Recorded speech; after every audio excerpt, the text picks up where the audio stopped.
Now, the football Ferns, they may have ended their year with a disappointing showing at their invitational tournament in China, but they are putting that behind them as they look towards the Olympics in 2020. Members of the squad, Claudia Bunge and Sarah Morton, join us on the couch now.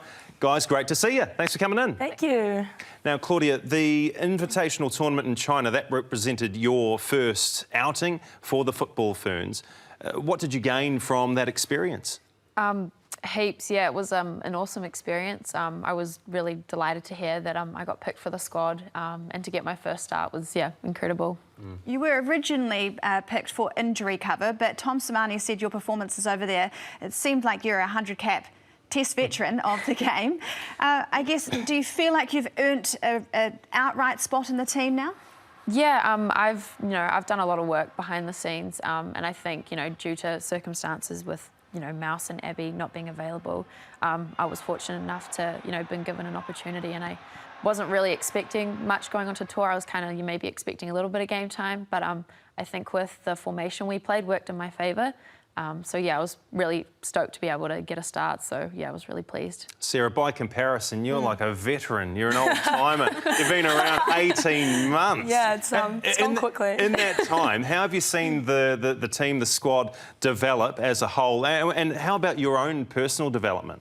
As a team, we've definitely grown so much over the past 18 months. I came in last June, and we've just all the girls are so lovely, but just knowing that we keep building each time we come on tour is like an amazing learning experience for me. Like the past 18 months, I've learnt so much about the game and what I need to do to break into the starting lineup and keep consistently getting into the tours. Now, you mentioned that you came in about 18 months ago, yeah. And it was a baptism of fire, wasn't it, for you? You play against Japan, yes. Pretty decent team at Wellington, and then all of the fallout that took place yes. in the wake of it. How was that for you, a newbie in the setup, to deal with all of that? I just took it as it kind of went. Because I'm so young, I'm still learning, so I just made sure that everything that kind of happened, I didn't let it kind of bring me down or anything. I just kept focusing on my own game and making sure that with Tom coming into the scene, I just needed to show him that I did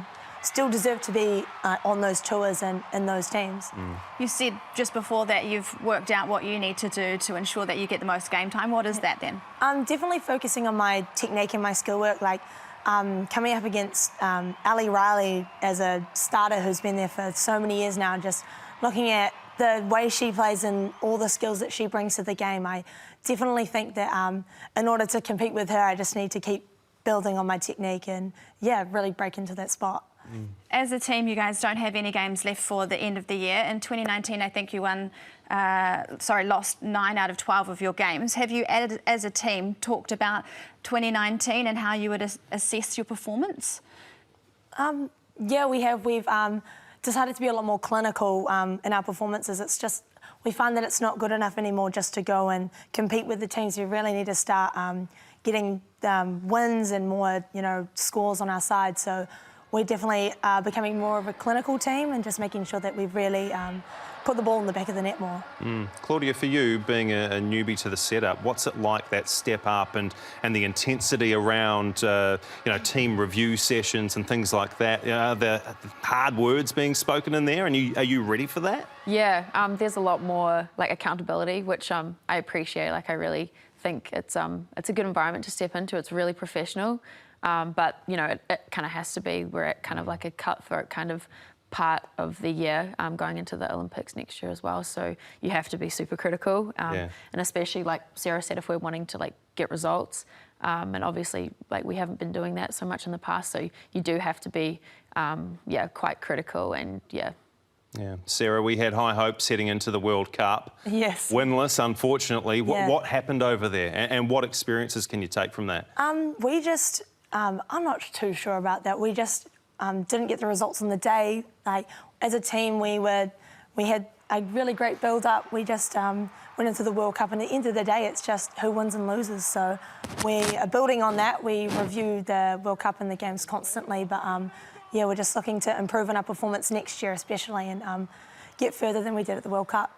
Yeah. Do you think we have enough strike power up front? Because I think there's only been something like 4 goals scored across 2019. Yeah, it's hard. Just coming up against some of the best defenders in the world. Our girls do so well just to keep battling up there, and I know that with the hard work they're constantly putting in, that the goals will start to come, definitely. Claudia, why will the Ferns be a threat at next year's Olympic Games? I think, I think because we always, come out as the underdogs in, these big tournaments, which I think works in our favour. A lot of the time, people aren't always expecting so much from us, which I think is a real weapon that we can use. And we've got the power in the team, and we've got the squad, people coming off the bench and stuff to do well. So I think, bigger nations underestimating us is something we can really use. Now, as someone who is still very young and is coming through the system in New Zealand football, what do you make of the pathway to professional football for New Zealand women? Yeah, that's a good question. I think probably the big determining factor that's maybe helped Sarah and I bridge the gap between Ferns and professional football is definitely FFDP. That constant training, constant contacts per week and playing against boys, I think has really given us really benefited us. So that's probably, I'd say, the most determining factor, yeah. There's only one woman in the W League playing in Australia.